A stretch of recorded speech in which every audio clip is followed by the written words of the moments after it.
जो लोग drug peddling में इन्वॉल्व हैं उनको चिन्हित किया जाता है और उनके ऊपर कानूनी कार्रवाई की जाती है। हमने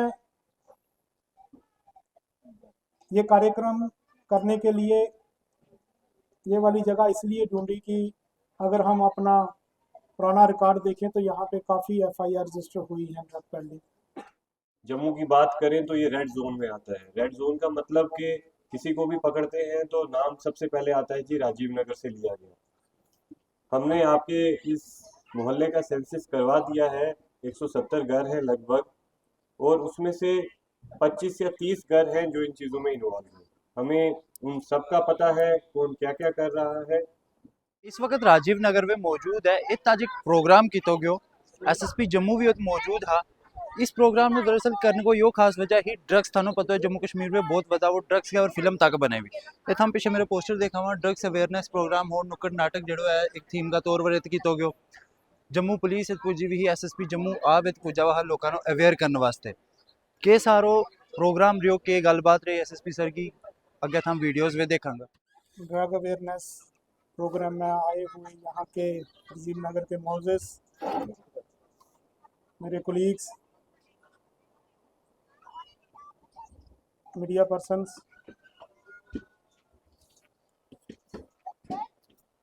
जो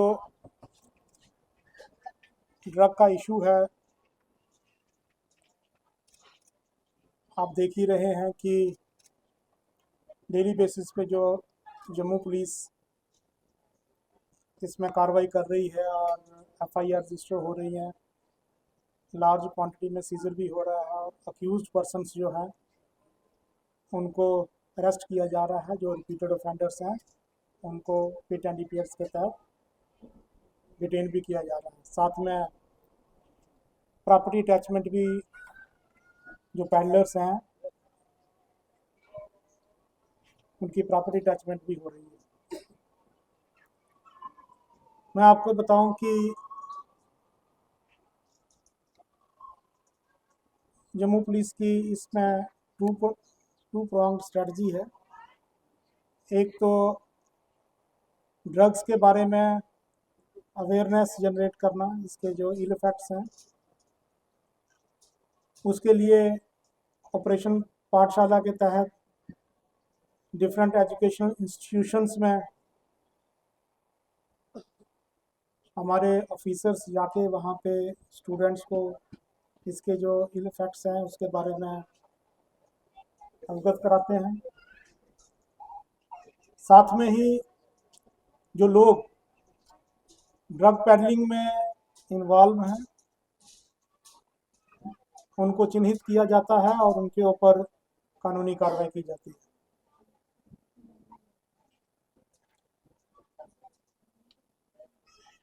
हमने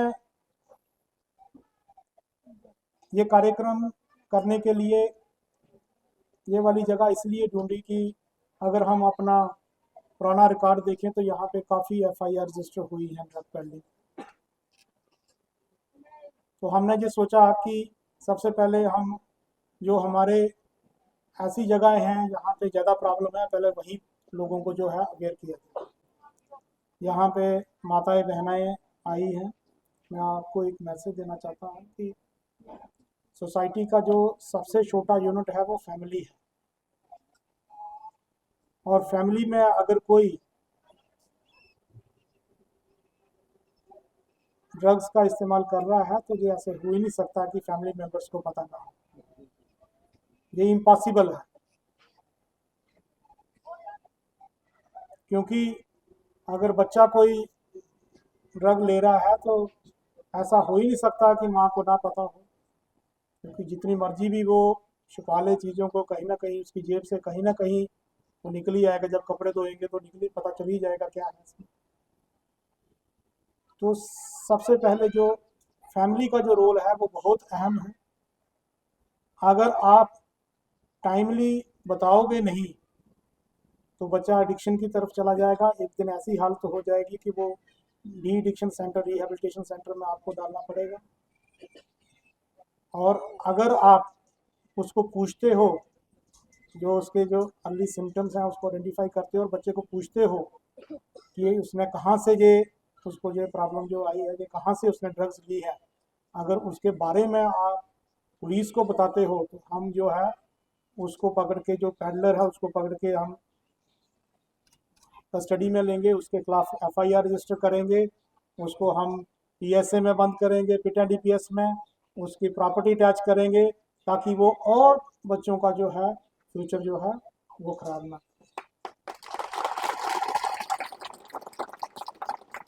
मैं आपको बताऊं कि जो अगर ड्रग्स की बात करें तो जो सबसे खतरनाक है, जो सबसे डेंजरस है वो है हीरोइन, चिट्टा।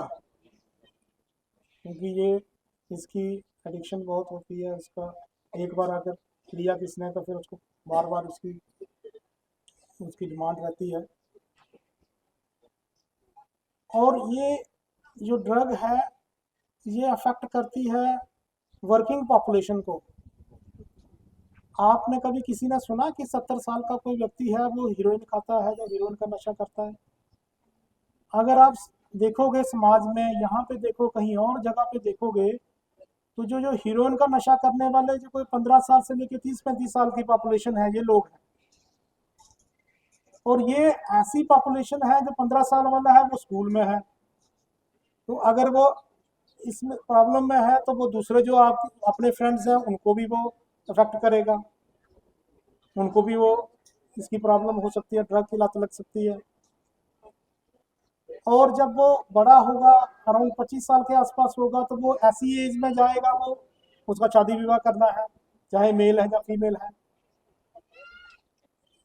अगर वो एडिक्ट है और शादी करता है तो फिर वो जो दूसरा पार्टनर है उसको भी इफेक्ट करता है, और आगे बच्चे जो हैं वो भी इफेक्ट होते हैं, तो पूरी फैमिली ही इसमें इन्वॉल्व हो जाती है। तो हम एज ए पुलिस पर्सनल हम जो है अपना रोल कर रहे हैं। कहीं आपको लगता है, कहीं आपको लगता है कि कोई पुलिस ऑफिशियल पर्टिकुलरली इसमें जो है जितना इंटरेस्ट लेना चाहिए काम नहीं कर रहा है, उस इंटरेस्ट के साथ काम नहीं कर रहा है, आप किस जो उनके सीनियर ऑफिसर्स हैं उनको बता सकते हैं, आप हमारे तक खबर पहुंचाएं, हम उसमें जो है इंश्योर करेंगे कि एक्शन हो। हमारे पास डिस्ट्रिक्ट में स्पेशल ब्रांच है, उनके तहत भी जो कार्रवाई की जाती है वो भी जो है जो पैडलर्स हैं उनको पकड़ते हैं और कंसर्न जो नियर मोस्ट जो पुलिस स्टेशन है उसमें उनको जो है उसकी जिसकी जुरिडिक्शन बनती है उनको हैंड ओवर किया जाता है और उसके ऊपर लीगल कार्रवाई की जाती है। जब तक सोसाइटी और सोसाइटी के मोजेस रिस्पेक्टेबल्स जब तक इस चीज़ के लिए इसके इसके लिए सामने नहीं आएंगे और पेडलिंग की खबर नहीं देंगे, जो लॉ इन्फोर्समेंट एजेंसीज है जिसमें पुलिस का एक बहुत अहम रोल है, तब तक हम इस प्रॉब्लम से निजात नहीं पा सकते। तो मेरी माताएं बहनों से ये अपील है, अगर फैमिली में कोई इन्वॉल्व है, कोई एडिक्ट है, तो उसकी ट्रीटमेंट कराई जाए और उसको बच्चे को पूछा जाए कि आपने कहाँ से, बेटे आपने कहाँ से ये ड्रग ली, किसने आपको दी, और जो पैडलर है उसके बारे में हमें बताएं ताकि वो और जो हमारे जो नौजवान पीढ़ी है उसको वो इस प्रॉब्लम में ना इन्वॉल्व हो।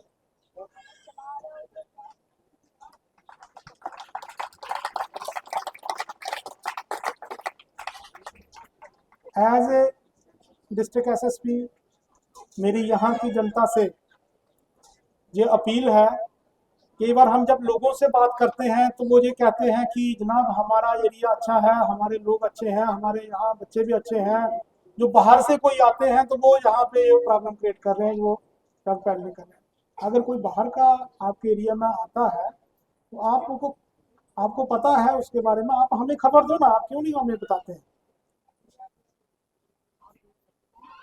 तो जैसा मैंने बताया कि हम जम्मू पुलिस जो है इसमें जो हमारी स्ट्रेटजी है वो एक तो अवेयरनेस, मास अवेयरनेस, नुक्कड़ नाटक और बाकी प्रोग्राम्स, चौराहों पे जाके जो भी पब्लिक हमें मिलती है वहाँ उनको हम इसके बारे में अवेयरनेस देते हैं, इसके ड्रग्स के जो साइड इफ़ेक्ट्स, इल इफ़ेक्ट्स हैं। इसके साथ ही जो हमारा थाना चौकी है वो उसमें इन्फोर्समेंट के जो लॉ को इन्फोर्समेंट करने में लगा है, जो भी पैडलिंग में इन्वॉल्व हैं उनको बुक किया जा रहा है और किसी को भी स्पेयर नहीं किया जाएगा। हमारा टारगेट है कि हम जम्मू डिस्ट्रिक्ट में इसको हम इस लेवल पे ले आए जो पिछले 10 से 15 साल पहले था, और धीरे धीरे हम इसको ख़त्म कर दें।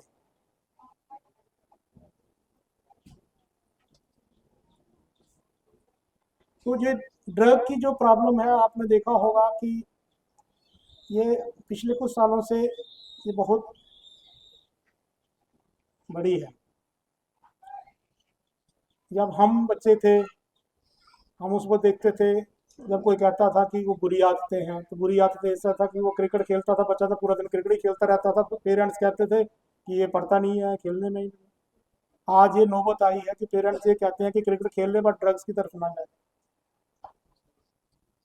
तो जैसे मैंने कहा आपको कि जो फैमिली जो है, जो स्मॉलेस्ट यूनिट है, ऐसा हो ही नहीं सकता। आप छुपाते हो वो बात अलग है, ऐसा हो ही नहीं सकता कि फैमिली में अगर कोई इंडिविजुअल फैमिली मेंबर जो है अगर ड्रग्स में इन्वॉल्व है, चाहे वो पैडलिंग में है या एडिक्शन में है, और फैमिली को पता ना हो। तो जो पैडलर्स हैं उनके लिए जो स्ट्रांग मैसेज है कि उनको स्पेयर नहीं किया जाएगा। जो भी पैसा उन्होंने कमाया है वो सारा जब्त किया जाएगा, उनका घर भी जब्त किया जाएगा, और जो भी जिनको आगे वो सप्लाई करते हैं उनको भी बुक किया जाएगा। तो इस मंच से मेरी आप सब से as a district SSP appeal है कि अगर आपके एरिया में कहीं पे भी ड्रग पैडलिंग हो रही है उसके बारे में आप बताएं। मैं अपनी तरफ से और अपनी टीम की तरफ से ये आपको श्योरिटी देता हूं कि हम उसके ऊपर जो भी अप्रोप्रिएट लीगल कार्रवाई बनती होगी वो करेंगे। हम किसी को भी जो है इसमें जीरो टॉलरेंस है, किसी को भी हम स्पेयर करने वाले नहीं हैं। बहुत बहुत धन्यवाद। Respected dignitaries on the stage and respected civilians, मैं doctor Gulnaz Chaudhary police drug de addiction centre में पिछले 3 साल से एज एन एडिक्शन एक्सपर्ट काम कर रही हूँ, और वो लोग जो नशे की बीमारी में ग्रसित हैं उनका इलाज कर रही हूँ। आज का जो ये अवेयरनेस प्रोग्राम है ये इसलिए स्टार्ट किया गया है कि हम अपनी सोसाइटी से जो ये नशे की बीमारी है इसको पनपने से रोक पाएँ, और जो स्टार्ट हो चुकी है उसको और ज़्यादा आगे बढ़ने से हम इस चीज़ को कंट्रोल कर पाएँ। तो आज का जो ये हमारा प्रोग्राम है ये एक अवेयरनेस कैंपेन के अंडर आएगा, और इसमें एज डॉक्टर एडिक्शन की बीमारी में डॉक्टर की ज़रूरत क्यों है, इससे ये चीज़ प्रूव हो जाती है कि एडिक्शन एक बीमारी है। ठीक है, बहुत अर्सा पहले ये चीज़ कही जाती थी कि वो लोग जो मॉरली अच्छे नहीं हैं, जिनके संस्कार अच्छे नहीं हैं, शायद वो लोग नशे में आते हैं। ठीक है, लेकिन जैसे जैसे साइंस ने तरक्की की, हम थोड़ा और ज़्यादा अपने बॉडी के केमिकल लेवल्स को पढ़ पाए, तो देखा ये गया कि इसमें मोरालिटी वाला, हाँ इसमें कोई शक नहीं कि जब कोई इंसान स्टार्ट करता है नशा, उसमें उसका एक डिसीजन गलत ज़रूर होता है, लेकिन जो वो बार बार नशे की तरफ भागता है या बार बार नशा करना चाहता है वो उसकी बीमारी का एक हिस्सा है। जैसे शुगर एक बीमारी है, डायबिटीज़ एक बीमारी है, हाइपरटेंशन एक बीमारी है। इन बीमारियों के बारे में आप सबने सुना हुआ है ना। उसी तरह से एडिक्शन भी एक बीमारी है। तो एडिक्शन जो है ये ब्रेन की एक बीमारी है। एडिक्शन हम किसको बोलते हैं? एडिक्शन जब कोई भी ऐसा बिहेवियर या कोई भी ऐसा सब्सटेंस जिसको हम बार बार, हमारा शरीर या हमारा दिमाग उस सब्सटेंस को या उस केमिकल को बार बार इस्तेमाल करने की इच्छा उसमें हो, और वो अपना वक्त उसमें लगाए, अपना पैसा उसमें लगाए, उसकी हेल्थ अगर उसकी वजह से जा रही है, तो ऐसे किसी भी तरह के जो बिहेवियर है उसको हम एडिक्शन कहते हैं। आज के प्रेजेंट डे में एडिक्शन 2 तरह का होता है।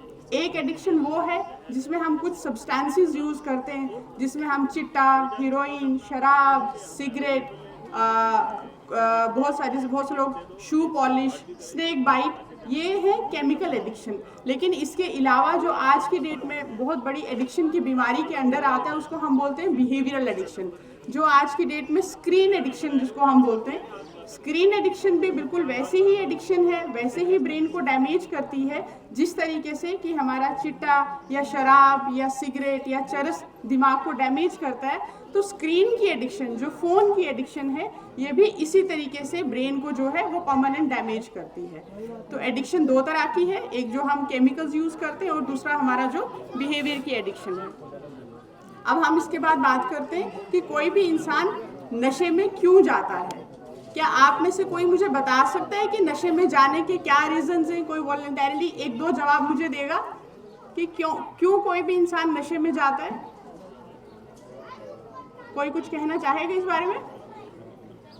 आप यंग लड़के खड़े हैं वहां पे, आप बता सकते हैं क्या रीजन है नशे की तरफ जाने का? घर के प्रॉब्लम, एग्जैक्टली। और चलिए, आपने मुझे कहा घर के प्रॉब्लम, क्या घर के प्रॉब्लम नशे से सॉल्व हो जाते हैं?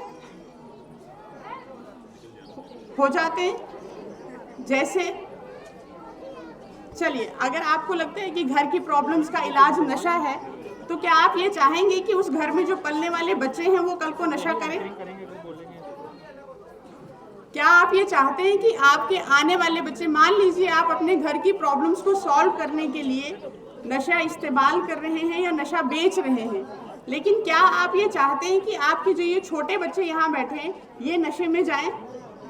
अगर आपके घर की सारी प्रॉब्लम्स नशे की कमाई से या नशा यूज करने से आपकी जिंदगी की दूर हो गई, लेकिन आप चाहेंगे कि आपके बच्चे इस दलदल में फंसे?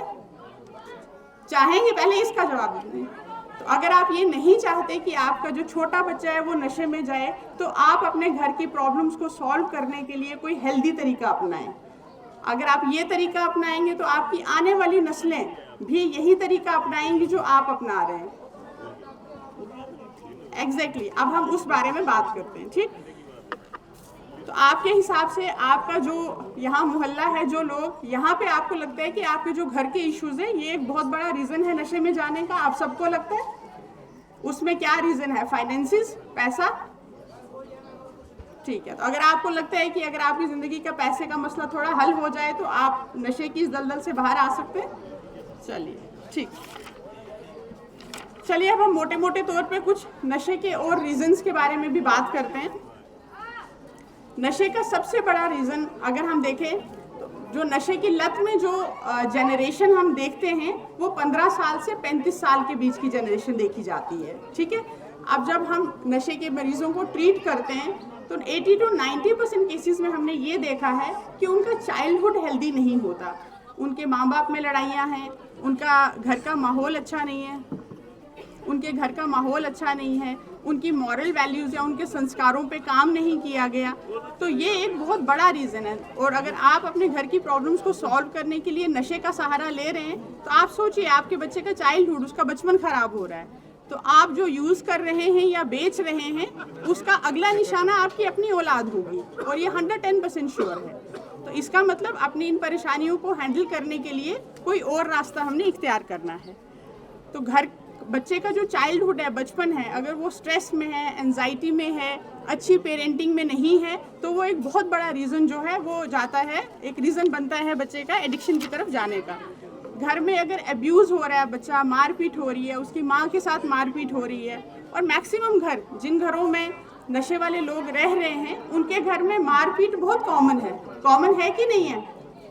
तो आप ये सोचिए, अगर कोई इंसान नशा इस्तेमाल कर रहा है और उसके घर में बच्चे वो देख रहे हैं, तो ये 110% श्योर है कि उनका जो बच्चा है वो भी जब 12, 13, 14 साल का होगा, वो ये कहेगा कि मेरे फादर ने भी अपने स्ट्रेस को हैंडल करने के लिए एक गलत तरीका इस्तेमाल किया, मैं भी यही तरीका इस्तेमाल करता हूँ, ठीक? उससे होगा क्या कि उस फादर की परेशानियाँ कम नहीं होंगी, वो सेम परेशानियाँ नेक्स्ट जनरेशन में भी पास ऑन होंगी। उसके बाद बचपन में बच्चों में अगर एंजाइटी और फियर, घर में डर का माहौल है, सोसाइटी में डर का माहौल है, और अगर बच्चों की अच्छी एजुकेशन और क्वालिफिकेशन नहीं हो रही है, बच्चों को उनके यंग एज के लिए कोई डायरेक्शन नहीं दिखाई जा रही है, तो वो बच्चा डेफिनेटली बेकारी में आके, टीन एज में आके नशे की तरफ ज़रूर जाएगा। तो हमारा एज माँ बाप ये बहुत बड़ी ड्यूटी बनती है कि अगर हमारे घर में बच्चे हैं तो हम जो भी नशे का पदार्थ चाहे हम इस्तेमाल कर रहे हैं या बेच रहे हैं, और हम ये चाहते हैं कि हमारा बच्चा इस दलदल में ना आए, तो हमें इस एडिक्टिव सब्सटेंस को बेचना और यूज़ करना हर हाल में छोड़ना होगा, वरना अगला विक्टिम जो है वो उस घर का बच्चा बनेगा।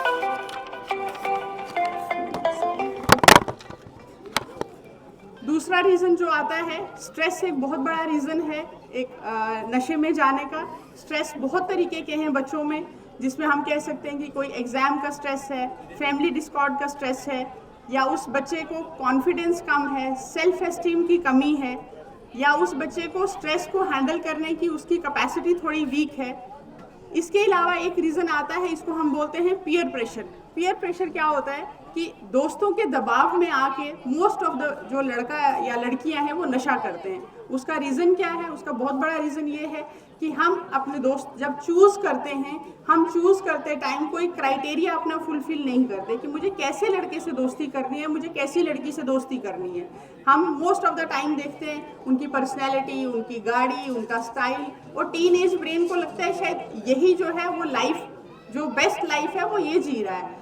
उस केसेस में भी पेरेंट्स की बहुत ड्यूटी बनती है कि वो अपने बच्चों को लाइफ का रियल पर्सपेक्टिव बताएं और उनको ये बताएं कि उनको पीयर प्रेशर से कि जो दोस्त हैं उनको ना कैसे बोलनी है।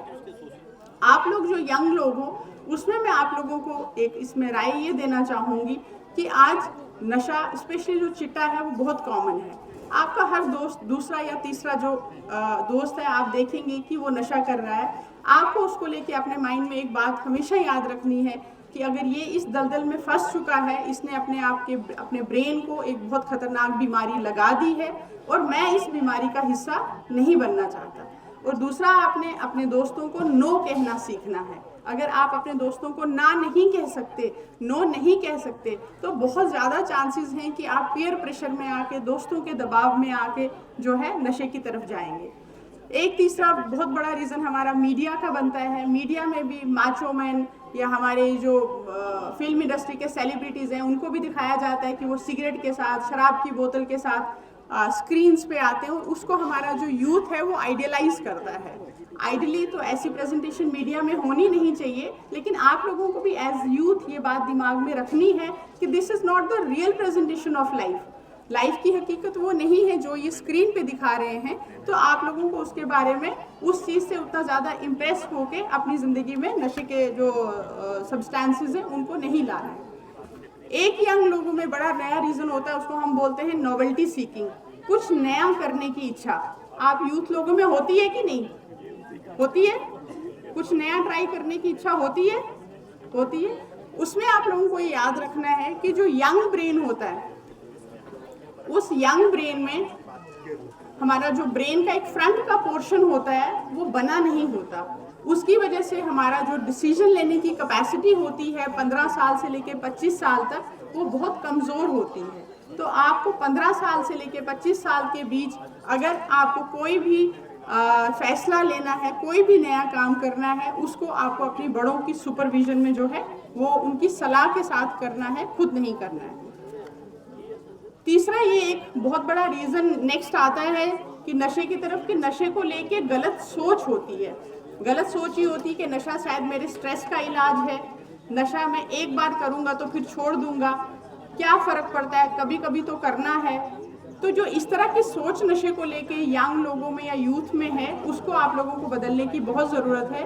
क्योंकि नशा एक इस तरह की बीमारी है जो स्टार्ट तो आप अपनी मर्ज़ी से करते हैं, लेकिन जब आप उसके चक्रव्यूह में फंस जाते हैं तो उससे बाहर निकलना जो है वो आप लोगों के बस की बात नहीं होती है। जब भी मोस्टली हमने ये देखा है कि जो 15 से 35 साल का यूथ अगर एडिक्शन में आ रहा है, तो मोस्ट ऑफ द टाइम जो है वो अपने दोस्तों की वजह से आता है या स्ट्रेस की वजह से आता है। तो आप सब लोगों से रिक्वेस्ट ये है कि अगर आप लोगों की ज़िंदगी में स्ट्रेसेस हैं या आप लोगों को पीयर प्रेशर या दोस्तों के रीजंस हैं, उनको प्लीज़ थोड़ा नॉलेज के साथ आप हैंडल करिए। अदरवाइज आज जो जनरेशन एडिक्शन में है, 110% उनके जो आज के जो यूथ, जो छोटे बच्चे आगे बैठे हैं, ये एरिया है, ये इस दलदल में फंसता जाएगा और फिर उस स्टेज पे पहुंच जाएगा जब आप चाहेंगे भी कि ये सब चीज़ें चेंज हो, तब आपकी कोई मदद कर भी नहीं पाएगा और आप पूरी फैमिली जो है इस चक्करव्यूह में फंस जाएगी। अब हम ये भी देखते हैं कि कुछ हमने रीजंस डिस्कस किए कि नशे में क्यों जाना है, क्यों जाते हैं लोग। आप नशे से बचना कैसे है? नशे से बचने का एक बहुत बड़ा जो तरीका है वो है कि आपको नशे के बारे में नॉलेज सीख करनी है। आज हर किसी के पास फ़ोन है, यूट्यूब है, गूगल है। हम इतना कुछ पूरा दिन टिकटॉक पे देखते हैं, गूगल करते हैं। आप सब लोगों से मेरी रिक्वेस्ट है कि आप एक बार एडिक्शन के बारे में यूट्यूब पे देखिए, गूगल पे देखिए और नशे के बारे में नॉलेज पूरी गेन कीजिए कि नशा किस तरीके से हमारी बॉडी को डैमेज करता है, हमारे ब्रेन को डैमेज करता है और नशे के क्या नुकसान हैं। उसके बाद अपने घरों के इन्वायरमेंट को कोशिश करिए हेल्दी और अच्छा बनाने का। पेरेंटिंग का रोल बहुत अच्छा प्ले करिए ताकि आपका बच्चा जो है वो स्ट्रेस फ्री रहे। अगर उसको बाहर का कोई भी स्ट्रेस है वो घर आके अपने पेरेंट्स के साथ खुल के बात कर पाए, क्योंकि हम एज पेरेंट अपनी ज़िंदगी का एक मेजर चंक जी चुके होते हैं, लेकिन जो टीन एज बच्चा है उसकी ज़िंदगी अभी आगे पड़ी है और उसको हेल्प आउट करने के लिए सिर्फ उसके पेरेंट्स और उसके टीचर्स अवेलेबल होते हैं। तो जब तक घर का माहौल अच्छा नहीं होगा, लड़ाई झगड़े का माहौल है घर में, पेरेंट्स की एक दूसरे के लिए रिस्पेक्ट नहीं है, घर में मारपीट है, तो हमें इस तरह के माहौल को जो घर में है वो नहीं रखना है। एक इसके अलावा आप सब लोगों के पास फ़ोन अवेलेबल है। मैं 2 वर्ड्स बोलूँगी, लाइफ स्किल। आप सब लोग कोशिश करिए बाद में अपने अपने फ़ोन्स पे लाइफ स्किल्स को देखने की कोशिश करिए। लाइफ स्किल्स क्या है? लाइफ स्किल्स कुछ ज़िंदगी जीने के तरीके हैं जो WHO ने इंट्रोड्यूस किए हैं 1974 में। ये 10 तरीके हैं, जैसे हम गाड़ी चलाने के लिए स्किल सीखते हैं, खाना पकाने के लिए स्किल सीखते हैं, कपड़े सिलने के लिए स्किल सीखते हैं, उसी तरह से ज़िंदगी जीने के लिए भी 10 लाइफ स्किल्स जो वर्ल्ड लेवल के साइकोलॉजिस्ट या साइकेट्रिस्ट हैं उन्होंने दिए हैं। जैसे अभी यहाँ पे एक भाई साहब ने कहा कि घर की प्रॉब्लम्स, स्ट्रेस हमारा एक बहुत बड़ा रीज़न है जिसकी वजह से हम नशे में आते हैं। तो अगर आप लोग अपनी फैमिलीज़ में बैठ के जो ये 10 लाइफ स्किल हैं इनको देखेंगे, इनकी नॉलेज आप गेन करेंगे, तो मुझे लगता है कि बहुत से ज़्यादा स्ट्रेसेस को आप हैंडल कर पाएंगे। देखिए, आज अगर एज डॉक्टर मैं यहाँ कुछ बोल रही हूँ, अगर आप उस नॉलेज को अप्लाई नहीं करेंगे, 2-3 चीज़ें मैंने आपको कही कि आप YouTube पे लाइफ स्किल देखिए, YouTube पे नशे के नुकसान देखिए, तो जब तक अगर ये 2 बातें मैंने आपसे कही हैं और आप अगर घर जाके वो देखेंगे नहीं, फिर इस अवेयरनेस कैंप का या ये मेरी बातें कहने का फ़ायदा कोई नहीं है। तो प्लीज़ आप जब घर जाइए ये 2-3 चीज़ें देखिए, अपने बच्चों को दिखाइए, ठीक। उसके बाद अपनी फैमिली में बहुत अच्छा कम्युनिकेशन रखिए बच्चों के साथ कि वो बाहर से आ रहा है, उसके दोस्त कौन है, उसका क्या माहौल है। अपने बच्चे का टाइम टेबल देखिए, उसके स्कूल्स बैग चेक करिए, उसके दोस्तों के बारे में पूरी लिस्ट रखिए। अचानक से कभी उसको चेक कर लीजिए, स्कूल में उसकी अटेंडेंस के बारे में देखिए, उसकी स्लीपिंग हैबिट्स को देखिए, बच्चा सो कब रहा है, उठ कब रहा है, क्या बच्चा चिड़चिड़ा ज़्यादा तो नहीं हो रहा, घर से चीज़ें तो नहीं गुमने लग गई। अगर इस तरह का बिहेवियर आप अपने बच्चे में देखते हैं तो आपको ये समझ जाना है कि हमारा बच्चा कुछ ना कुछ सब्सटेंस जो है वो यूज़ कर रहा है। तो ये जो 5-6 चीज़ें मैंने बताई कि आपको बच्चे का बैग चेक करना है, उसका मूड देखना है, उसकी स्लीपिंग हैबिट देखनी है, घर में चोरी तो नहीं हो रही, घर में वो लड़ाई झगड़ा ज़्यादा तो नहीं कर रहा, ये कुछ इस तरह की चीज़ें जिससे आप डायग्नोज कर पाएंगे कि हमारा बच्चा किसी भी तरह के नशे में जो है वो जा तो नहीं रहा है। इसके बाद मैं ये कहना चाहूँगी कि ये तो बातें हो गई कि हम नशे से बच कैसे सकते हैं और नशे में जाने के रीजंस क्या हैं। अब हम आते हैं कि वो लोग जो नशा स्टार्ट कर चुके हैं या इस बीमारी की लत में फंस चुके हैं, क्या उनके लिए वापसी का कोई रास्ता है?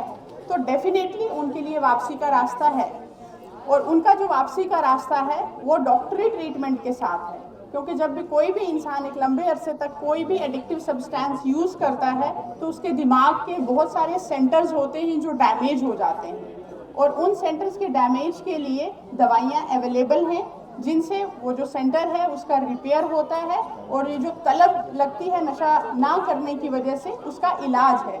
तो आप लोगों में जो भी लोग नशे से ग्रसित हैं, चाहे वो सिगरेट का है, शराब का है, चिट्टे का है, तो आप दिल छोटा मत करिए, इसका डॉक्टरी इलाज है, इसके लिए आप सामने आइए, आप अपना इलाज कराइए। इसके अलावा अगर किसी भी फैमिली में स्ट्रेस लेवल बहुत है, जो पेरेंट्स या जो बच्चे को लगता है कि स्ट्रेस बहुत ज़्यादा है जिसकी वजह से मैं कल को नशा करता हूँ, तो प्लीज़ वो अपने स्ट्रेस के लिए काउंसलिंग के लिए जाएं।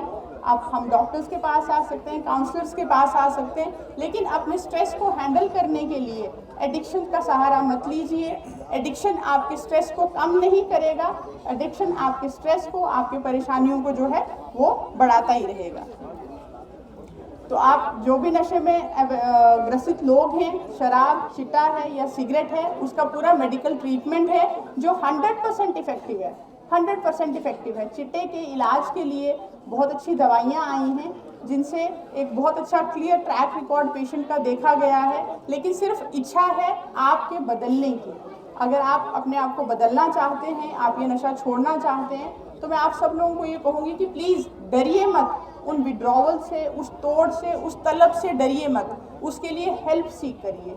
नशा एक बहुत गहरी खाई है जिससे आप अकेले नहीं निकल पाएंगे। आपको फैमिली के सपोर्ट की ज़रूरत है, आपको डॉक्टर के सपोर्ट की ज़रूरत है, तो आप सामने आइए और इसका इलाज लीजिए। नशा हमारी सोसाइटी में टैबू समझा जाता है, बुरी बात समझते हैं लोग, उसको हकारत की नज़र से देखते हैं। ये भी एक बहुत बड़ा रीज़न है जिसकी वजह से लोग और फैमिली सामने नहीं आती हैं। लेकिन अगर आप इस माइंडसेट को बदलेंगी नहीं या बदलेंगे नहीं, इससे बाहर नहीं आएंगे, तो जो ये नशे वाला बंदा है ये कभी भी उससे बाहर नहीं आएगा। तो इसको एक ब्रेन डिजीज़ की तरह आपको देखना है और एक ब्रेन डिजीज़ का इलाज जो है वो अपने डॉक्टर से कराना है। दूसरी बात, नशे से दुख कभी भी घटता नहीं है, नशे से दुख और प्रॉब्लम्स बढ़ेंगी ही बढ़ेंगी। तो वो लोग जो अपने दुखों का निवारण नशे में ढूंढते हैं, उनसे मेरी रिक्वेस्ट ये है कि प्लीज़ आप बड़े गलत जगह अपने दुखों का निवारण ढूंढ रहे हैं। आप दुख घटा नहीं रहे, आप अपने दुख जो हैं वो बढ़ा ही रहे हैं।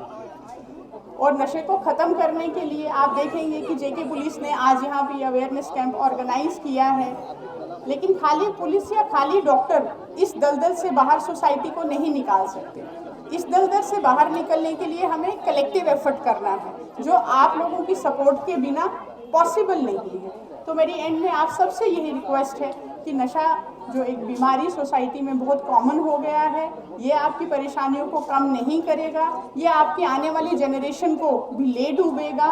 इससे बचिए, इसके लिए हेल्प सीख करिए और इस दलदल से जो है अपने आप को निकालिए।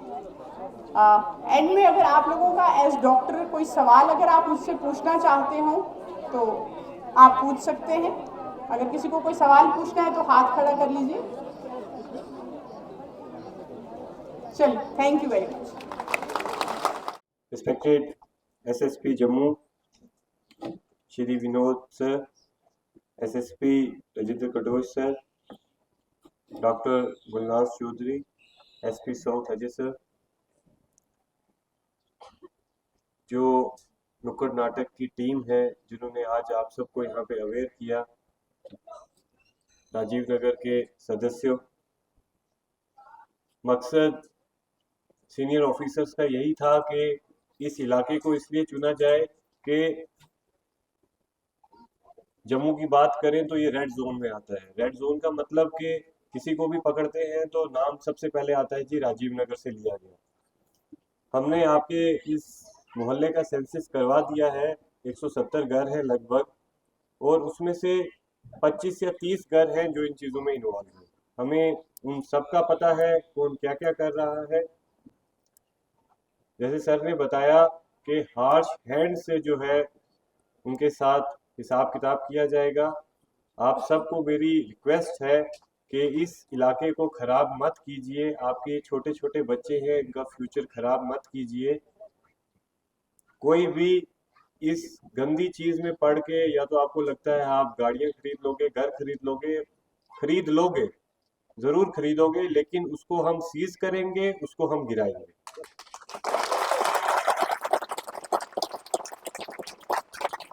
मेहनत का 500 रुपया भी जो है उसमें बरकत होती है। अपने बच्चों का सोचिए, इनका फ्यूचर सोचिए, और ये जो खराब चीज़ें हैं उनमें मेहरबानी करके नहीं बढ़िए। सर आपका बहुत बहुत शुक्रिया कि आपने ये एरिया सेलेक्ट किया। आज ये सारा जो हजूम है यहाँ पे, ये सब आपको सुनने के लिए आया था। ये जो नुक्कड़ नाटक की टीम थी, इनको देखने के लिए आया था, और मुझे उम्मीद है सर कि इससे काफ़ी ज़्यादा फर्क पड़ेगा यहाँ पे। और हम जम्मू पुलिस जो है 24 घंटे आपके साथ है। कोई प्रॉब्लम होती है, कोई इशू होता है, किसी का बच्चा लगता है आपको कि खराब हो गया है। हमारा ड्रग डी एडिक्शन सेंटर बहुत हाई प्रोफाइल जो बिल्डिंग बन गई है छन्नी में, हम कोशिश करेंगे कि वो भी ठीक हो जाए जो आपके बच्चे खराब हैं। लेकिन मेहरबानी करके जो बाहर के बच्चे यहाँ आके ले रहे हैं, आप यहाँ से कुछ लोग जो है सप्लाई कर रहे हैं, ये चीज़ें बंद कर दीजिए। मैं इस स्टेज से आपको गारंटी देके कह रहा हूँ कि जितने 20-25 साल का कमाया होगा वो सारा का सारा जाया जाएगा, और जो मेहनत का होगा वो भी उसके बीच में जाया चला जाएगा। बहुत बहुत शुक्रिया आपका।